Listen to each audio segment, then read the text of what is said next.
Du contenu pour nourrir votre quotidien. Des conseils et des solutions pratiques. Des experts qui partagent leur vision.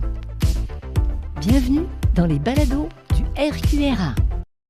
Bonjour à tous, bienvenue pour ce nouveau numéro des balados du RQRA. On parle culture d'entreprise aujourd'hui et intégration culturelle des équipes avec notre invité du jour, Alexandre Bélanger de la Villa Sainte-Rose. Bonjour Alexandre et bienvenue. Bonjour Ahmed, merci de me recevoir, je l'apprécie. Mais c'est un plaisir. Alors, avant de parler d'intégration culturelle et puis de la culture d'entreprise, est-ce que tu peux revenir sur ton parcours et nous dire ce qui t'a mené à la Villa Sainte-Rose ?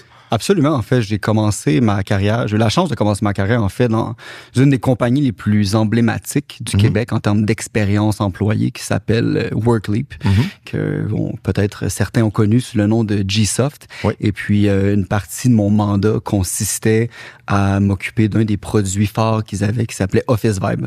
Donc, en somme, je m'occupais d'un outil vraiment dans le monde ressources humaines et un outil qui propose une approche différente, si on veut, au fameux sondage annuel.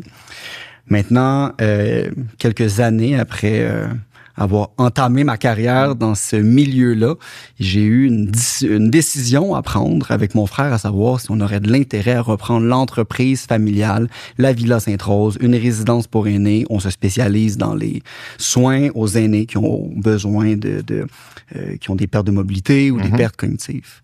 Donc, je crois que c'est le désir entrepreneurial combiné au souvenir de start-up sur lesquels j'avais pu travailler avec mon frère qui ont fait en sorte que rapidement, la réponse a été oui.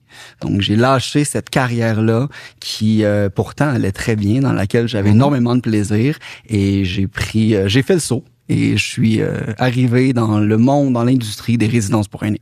Et donc, c'est les deux frères, vous avez fait le saut. Absolument. Mon frère qui, un peu comme moi, rien qui laissait présager un changement de cap aussi drastique. Pour sa part, il était dans le monde des moteurs d'avion. C'est un ingénieur de formation. Et puis, ce qui amène, par contre, aujourd'hui, une super belle complémentarité. J'arrive avec une approche un petit peu plus humaine. Il y a une approche un petit peu plus pragmatique. C'est sûr que son aide au niveau des procédures qu'on a pu mettre en place dans l'organisation a été sans aucun doute un facteur de succès pour là où on est rendu aujourd'hui. Et la Villa Sainte-Rose, aujourd'hui, ça représente combien d'employés, combien de résidents? Oui, en fait, la Villa Sainte-Rose, longue histoire courte, c'est une histoire de famille depuis 2008.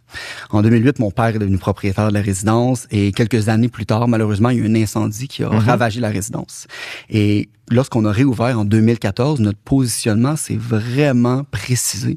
Aujourd'hui, on a une clientèle, encore une fois, qui a de grands besoins et ce qui nous amène à avoir une équipe de 110 employés pour s'occuper de nos 110 résidents. Donc, ça peut témoigner quand même du niveau d'encadrement qu'on doit fournir à nos résidents. C'est très rare, ça, d'avoir un employé par résident. C'est littéralement du 1 pour 1. Évidemment, dans ce calcul-là, j'inclus mon personnel administratif, de cuisine, exactement. Etc. Mais tout de même, il en demeure pour moi qu'on a une très grande équipe pour s'occuper de nos résidents. Et puis, comme c'est une entreprise familiale, on arrive aussi avec une mission qui est à notre image, qui est de s'occuper de nos résidents comme s'ils étaient nos propres parents. Donc, c'est inévitable que ça vienne jouer sur notre désir d'offrir un service qui est vraiment personnalisé et ça joue inévitablement sur la quantité d'employés qu'on décide d'embaucher pour offrir un encadrement qui est adéquat. Et justement, continuons de parler de ces employés. Je sais que vous avez un excellent taux de rétention du personnel au sein de la Villa Sainte-Rose. Absolument. Qu'est-ce qui explique cette fidélité, cet attachement pour la résidence? Pour moi, je vais le résumer en un mot. La cohérence. Je trouve que c'est facile de dire qu'on a une entreprise familiale. Parfois, on peut avoir des super beaux slogans. Mais si on veut pas que nos slogans, que nos missions ne restent que des mots, il faut être cohérent. Il faut faire vivre ces valeurs-là. Et il est là le défi. À la Villa, je connais le nom de tous mes employés. On est là, on est avec eux. Et tout ça vit aussi dans les petites attentions. Durant la COVID, notamment, j'ai une employée qui l'a eu un petit peu plus difficile. Le simple fait d'aller lui porter une lasagne à la maison, c'est bête, mais c'est un petit détail qui fait une grande différence. Ça fait chaud au cœur, c'est sûr. Je crois que oui. Puis ça fait la différence. Il n'y a personne qui est un numéro chez nous. on connaît les gens, on s'adapte, ils ont des demandes pour des congés ou pas quoi que ce soit, on est là pour eux. Donc, on a une équipe, j'ai bâti une équipe qui est là pour supporter notre équipe de plancher. Fait que mon équipe admin, c'est leur objectif, c'est de supporter l'opération. Et je crois que ça fait une belle différence au quotidien de pouvoir connaître nos gens, connaître leur motivation, qui ils sont, d'où ils viennent. Mm-hmm. Et pour moi, considérant que dans mon entreprise, j'ai également une diversité culturelle qui est assez forte, on a rapidement voulu être très bon à gérer avec cette réalité-là. Et on a remarqué que une bonne intégration culturelle commence dès l'embauche. Et on fait vivre également nos valeurs familiales au travers de tout ça parce que dès les premiers instants d'un employé, on va s'assurer de discuter de son histoire de vie. Un peu comme on le ferait avec nos résidents. Et la raison qui nous motive derrière ça, c'est, souvent on ne le sait pas, mais la nouvelle préposée aux bénéficiaires qu'on vient d'embaucher, ben, elle a l'équivalent d'un bac en RH au Bénin. Puis notre aide cuisinière, ben, c'était une ancienne professeure au primaire au Maroc.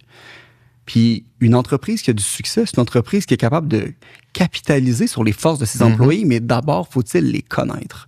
Donc, c'est vraiment ce qui nous a motivés à faire ces changements-là. Et s'ensuit par la suite, toujours dans ce processus d'embauche-là, le fait qu'on fait de manière systématique une tournée d'accueil avec nos employés, avec les nouveaux, pour aller les présenter au reste de l'équipe. Et ce qui motive ce choix-là, qui quand même prend un certain temps, ben, c'est de passer un message qui est clair. Bienvenue dans ta nouvelle famille. Parce que, pour moi, c'est évident, si je devais être catapulté demain matin au Bénin, seul, sans ma famille, la première chose que je chercherais, c'est un sentiment d'appartenance. On est d'accord. Pyramide de Maslow 101. Donc, c'est vraiment ce qui vient motiver ça. Et justement, parlons de ces changements qui ont été mis en place donc dès ton arrivée. Oui. Des changements notamment pour implanter ta vision au niveau ressources humaines. Est-ce que tu peux nous en dire plus? Quelles pratiques est-ce que tu as d'emblée mises en place? Tu nous as parlé de ces entretiens d'embauche qui ont quelque peu été modifiés. Oui, absolument. Ben, en fait, dès du moment où on a repris l'organisation, on avait un objectif qui était très audacieux à l'époque. On s'est dit, bien qu'on ne connaisse pas nécessairement tous les détails de cette industrie-là, on arrive avec l'audace de vouloir dire on veut tout mettre en place pour bâtir la meilleure résidence de soins. Donc, évidemment, derrière ça se cache une rigueur. Et là, c'est là où j'ai pu bénéficier de l'aide de mon frère et de son parcours parce que un des premiers changements qu'on a mis en place, ça a été l'industrialisation de tous nos processus d'affaires. À nos yeux, si on va être cohérent avec l'objectif qu'on a en tête de bâtir la meilleure résidence de soins, ben, c'était inévitable de bâtir une structure d'entreprise qui était appuyée sur des politiques et procédures claires.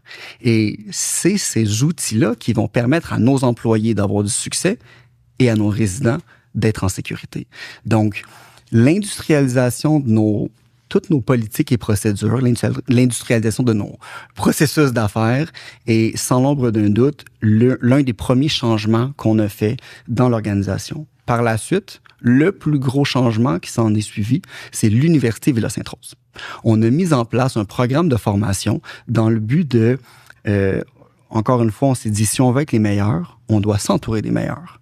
Et pour nous, ça passait au travers de formations, d'examens et même de diplômes qu'on va remettre à nos équipes.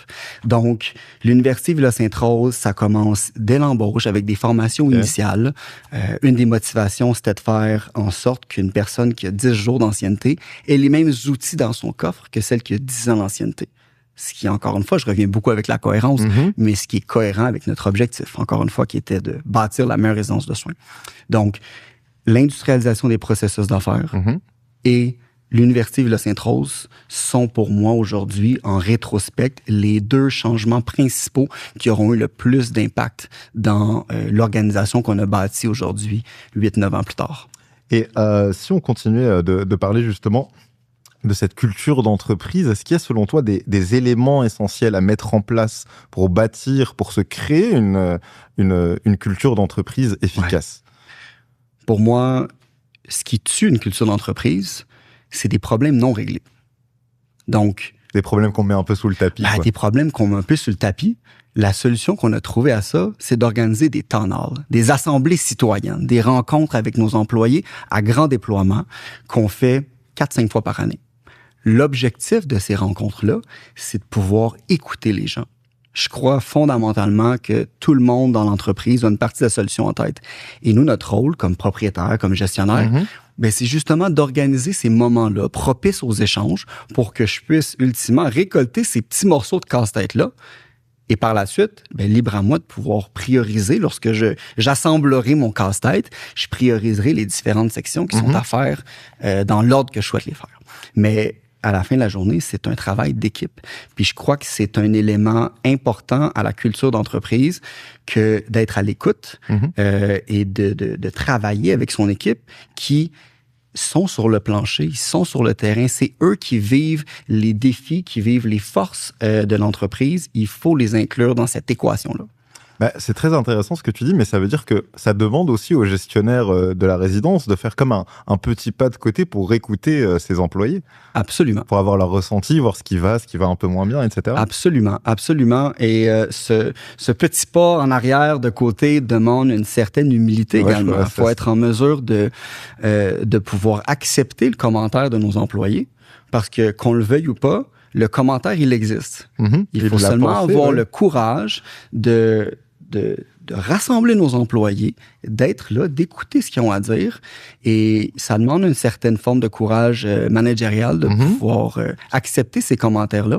Mais je crois qu'à la fin de la journée, l'important, il y a David Ogilvy, qui est un grand de la publicité des années 60, 70, qui a dit qu'il préférait l'anarchie il préfère la discipline du savoir à l'anarchie de l'ignorance.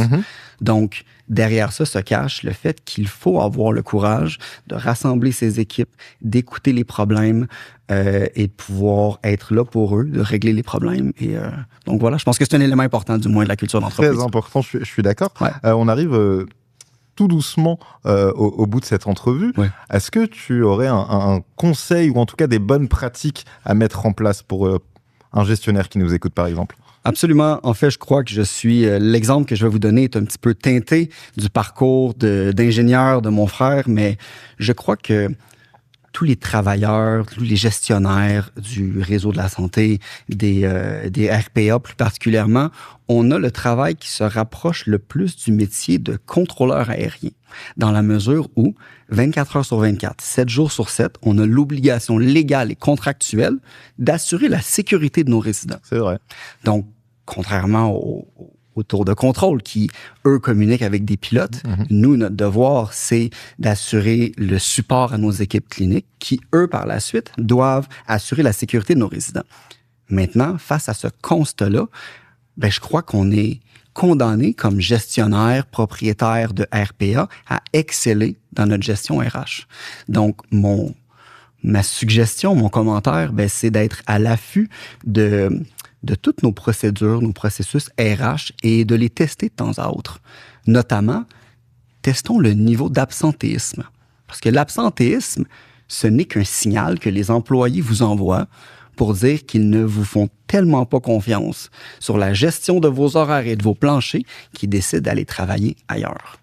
Donc, il faut écouter ces signaux-là. Il faut tester de temps à autre nos procédures, voir si tout fonctionne pour avoir du succès et, ultimement, assurer la sécurité de nos résidents et un cadre agréable et convivial pour que nos employés puissent travailler. Donc, si je comprends bien, un gestionnaire doit quand même se remettre en question, voir ce qui fonctionne avec ses employés. Ça fait partie des défis du quotidien. Après, les gestionnaires, on est tous des humains. Il faut, mais oui, ça fait partie du défi. Absolument. Un grand merci à Alexandre Bélanger d'avoir ça a été un plaisir. Répondu merci à nos pour questions. L'échange. C'était vraiment très enrichissant. Un grand merci, Alexandre. Absolument. Merci à toi. Bonne journée. À toi aussi.